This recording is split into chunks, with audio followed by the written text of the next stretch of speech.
अस्सलाम वालेकुम। आज की वीडियो में हम करेंगे क्वेश्चन नंबर 4। तो क्वेश्चन नंबर 4 हम करेंगे और ये है जी हमारे पास एक्सरसाइज 1B जो कि mathematics book 2 D2 7th edition जो न्यू एडिशन आया उसकी एक्सरसाइज है ये। और इसके क्वेश्चन नंबर 4 करेंगे हम। ये काफ़ी इजी सा क्वेश्चन है, पहले तो मैंने इसको स्किप कर दिया था, लेकिन काफ़ी सारे स्टूडेंट्स के कमेंट सेक्शन में कमेंट्स आ रहे थे कि प्लीज़ ये करवा दें, तो दैट्स वाई ये मैंने करवाया। वैसे तो ये बहुत इजी क्वेश्चन है, ठीक है। तो अगर फिर भी जो है मैं आपको करवा देती हूँ। तो अगर अभी तक आपने मेरा चैनल सब्सक्राइब नहीं किया तो इसको सब्सक्राइब कर दीजिए और बेल आइकन को लाजमी प्रेस कीजिएगा ताकि न्यू आने वाली वीडियोस के बारे में आपको पता चल सके। और मेरे चैनल को अपने फ्रेंड्स के साथ क्लास फेलोज के साथ लाजमी शेयर कीजिएगा। तो स्टार्ट करते हैं। क्वेश्चन नंबर 4 है हमारे पास के for each of the following equation state the two variables which are directly proportional to each other and explain your answer। ठीक है, इसमें हमने करना क्या है इस क्वेश्चन में कि ये जो हमारे पास गिवन इक्वेशंस है ना, इन इक्वेशंस में हमने बताना है कि कौन से दो वेरिएबल्स आपस में डायरेक्टली प्रोपोर्शनल हैं, ठीक है। और एक्सप्लेन करना है अपने आंसर को। वेरिएबल्स तो मैं पहले भी आपको कई दफ़ा बता चुकी हूँ। वेरिएबल्स वो होते हैं जिनकी वैल्यूज चेंज होती रहती हैं। जिनकी वैल्यूज चेंज होती रहती हैं वो वेरिएबल्स होते हैं, और जिनकी वैल्यूज चेंज नहीं होती वो कांस्टेंट होते हैं। जैसे कि अगर ये क्वेश्चन देख लें तो इसमें ये वेरिएबल है वाई, एक्स क्या है, ये भी वेरिएबल है, और कांस्टेंट इसमें क्या है 4 है, ठीक है। तो डायरेक्टली प्रोपोर्शनल कब होते हैं कि जब इनका जो डिवीजन है ना वो अगर किसी कांस्टेंट के इक्वल आ जाए ना, तो इसका मतलब होता है कि दो वेरिएबल आपस में डायरेक्टली प्रोपोर्शनल हैं, ठीक है। तो इसको स्टार्ट करते हैं। पर इसको स्टार्ट करने से पहले मैं आपको एक एग्जांपल बता देती हूँ कि हम एक एग्जांपल कर लेते हैं जिसमें हमारे पास देखें क्वेश्चन क्या है हमारे पास कि y इज इक्वल टू क्या हमारे पास 3x स्क्वायर है, ठीक है। तो इसमें हम क्या कह रहे हैं कि y is equal to 3x square, y is not directly proportional to x। y जो है डायरेक्टली प्रोपोर्शनल नहीं है x के। किस वजह से? देखें इधर क्या किया जी, y is equal to 3x square है ना, तो बोथ साइड पे हमने क्या कर दिया, जब x से डिवाइड किया तो यहाँ पे y बाय x आ गया ये, और इज इक्वल्स टू यहाँ पे जब हम x से डिवाइड करेंगे तो x की पावर की हमारे पास 2, एक तो बीच में से कैंसिल आउट हो जाएगी क्योंकि हम x से डिवाइड कर रहे हैं, ठीक है। तो यहाँ पे क्या हो जाएगा, हमारे पास पीछे क्या बच जाएगा, 3x बच जाएगा। और हमने क्या बोला था कि इनका जो डिवीजन है यानी कि y बाई एक्स है ये किसके इक्वल आने चाहिए, कांस्टेंट। अगर तो ये कांस्टेंट के इक्वल आए तो इसका मतलब होता है कि ये डायरेक्टली प्रोपोर्शनल है, ठीक है। और अगर ये कांस्टेंट के इक्वल ना आए, किसी वेरिएबल के इक्वल आ जाए, जैसे कि यहाँ पे x है, ठीक है, तो ये वेरिएबल के इक्वल आ गया, यानी कि ये आपस में क्या डायरेक्टली प्रोपोर्शनल नहीं है, ठीक है। हाउएवर हम कह रहे हैं कि y जो है वो डायरेक्टली प्रोपोर्शनल होगा एक्स स्क्र के। किस वजह से? क्योंकि y बाई एक्स स्क्र किसके इक्वल है, 3। पहले हमने किससे डिवाइड किया था, खाली x से डिवाइड किया था ना। यहाँ पे मैं आपको करके बता देती हूँ, शायद आपको भी समझ ना आया हो। y by X is equal to 3x square by X, ठीक है। और ऐसे हो रहा है हमारे पास। अच्छा, अगर मैंने आपको पहले नहीं भी बताया होगा तो हो सकता है आपकी स्कूल टीचर या किसी ने आपको बताया होगा कि अगर बेसिस सेम हो, जैसे कि x और x है, और डिवाइड हो रही हो, तो पावर क्या हो जाती है, सब्ट्रैक्ट हो जाती है। जैसे कि ये x स्क्वायर और जिसकी कोई पावर नहीं होती उसकी पावर क्या होती है, 1। बेस सेम है, पावर्स क्या हो जाएंगी, सब्ट्रैक्ट हो जाएंगी, यानी कि क्या हो जाएगा 3x पावर 2 माइनस 1, यानी कि 3x 2 माइनस 1 क्या होता है हमारे पास, 1, ठीक है।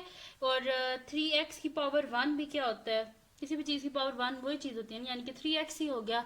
यानी कि जब बोथ साइड पे हमने खाली x से डिवाइड किया तो हमारे पास आंसर क्या आ गया, 3x आ गया। 3x क्या है, बीच में वेरिएबल इंक्लूड है यहाँ पे, यानी कि इन दोनों की जो, जब इन दोनों को हमने डिवाइड कर दिया दोनों वेरिएबल्स को, ठीक है, तो ये किसके इक्वल आ रहा है, एक वेरिएबल के इक्वल ही आ रहा है। इस वजह से ये आपस में डायरेक्टली प्रोपोर्शनल नहीं है, ठीक है।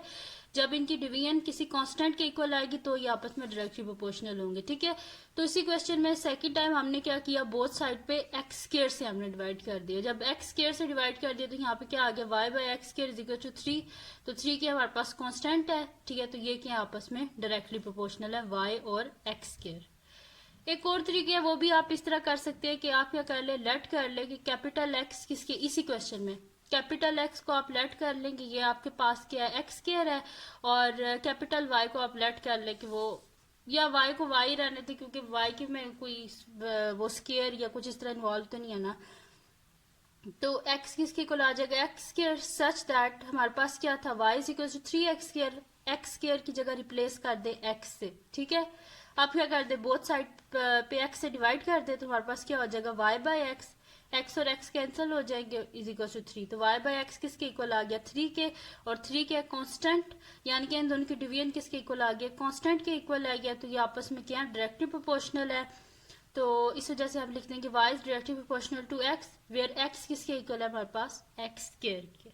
दोनों तरीके जिस तरह मर्जी आपके आप कर लें, ठीक है। तो अब क्वेश्चन को स्टार्ट करते हैं।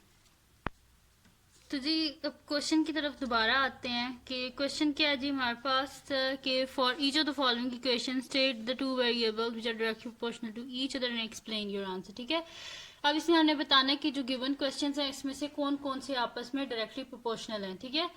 तो स्टार्ट करते हैं। इसमें हमारे पास क्या है जी, y is equal to 4x square. तो मैंने आपको पहले भी क्या बताया था कि इसमें क्या होता है कि जो दो वेरिएबल्स हैं उनको जब हम डिवाइड करें तो वो इक्वल किसके आने चाहिए, एक कांस्टेंट के इक्वल आने चाहिए, ठीक है।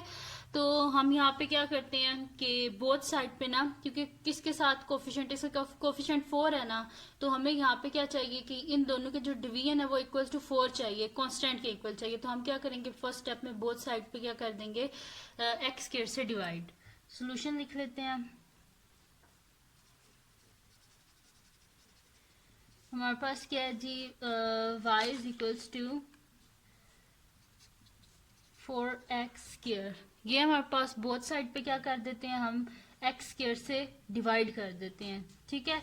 तो y by x square is equals to 4x square by x square, ठीक है। डिवाइड कर दिया बोथ साइड को x स्क्वायर से, एक्स स्क्वायर और एक्स स्क्वायर कैंसिल आउट हो गए, यानी कि y बाय, ये y है, ठीक है, y बाय एक्स स्क्वायर किसके इक्वल आ गया हमारे पास, 4 के, ठीक है। तो हम क्या लिखेंगे यहाँ पे कि अगर ये y बाय एक्स स्क्वायर किसके इक्वल आए हैं, 4 के, और 4 के हमारे पास 4 इज अ कांस्टेंट, ठीक है। 4 के हमारे पास 4 कांस्टेंट है एक। तो हम यहाँ पे क्या लिख देंगे कि y is then y is directly proportional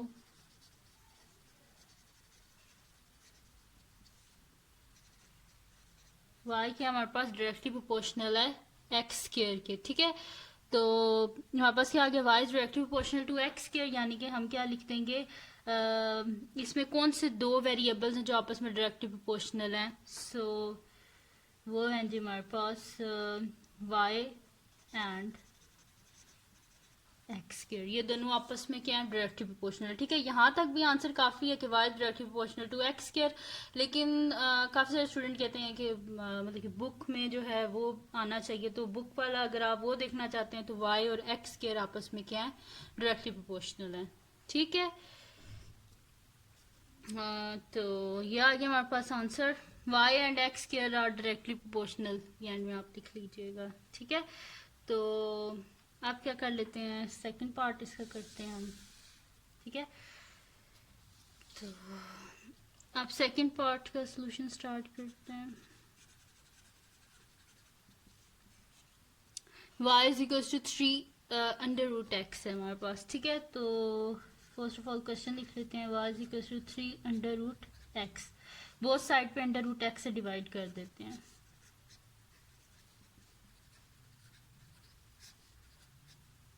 ठीक है। अंडर रूट एक्स और अंडर रूट एक्स कैंसिल हो गए, यानी कि y by under root x किसके इक्वल आ गया, 3 के, और 3 के हमारे पास 3 इज अ कांस्टेंट। दो वेरिएबल है, इनको जब हमने डिवाइड किया तो ये किसके इक्वल आ गए हैं, कांस्टेंट के इक्वल आ गए हैं। तो अगर ये किसी कांस्टेंट के इक्वल आ गए हैं तो ये आपस में दोनों क्या है, डायरेक्टली प्रोपोर्शनल है। तो हम यहाँ पे लिख देंगे कि then y is directly proportional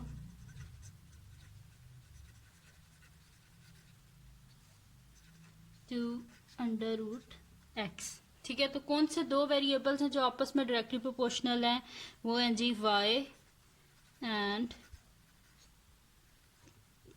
under root x, ठीक है।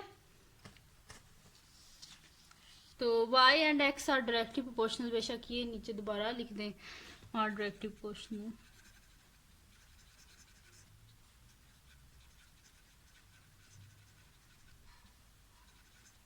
यहाँ पे भी लिख दें आर डायरेक्टली प्रोपोर्शनल।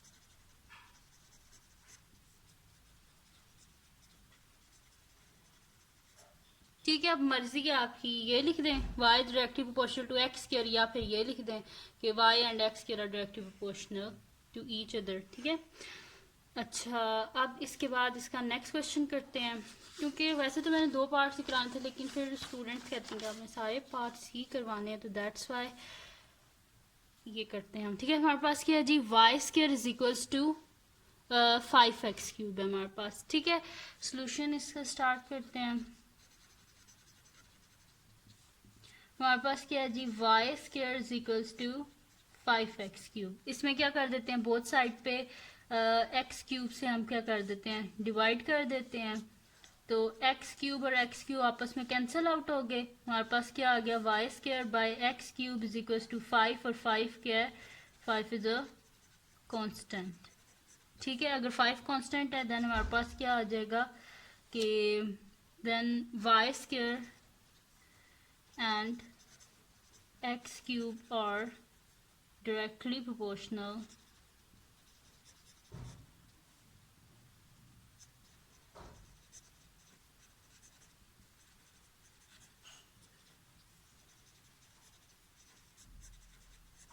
ठीक है, तो हमने लिख दिया y square and x cube are directly proportional to each other.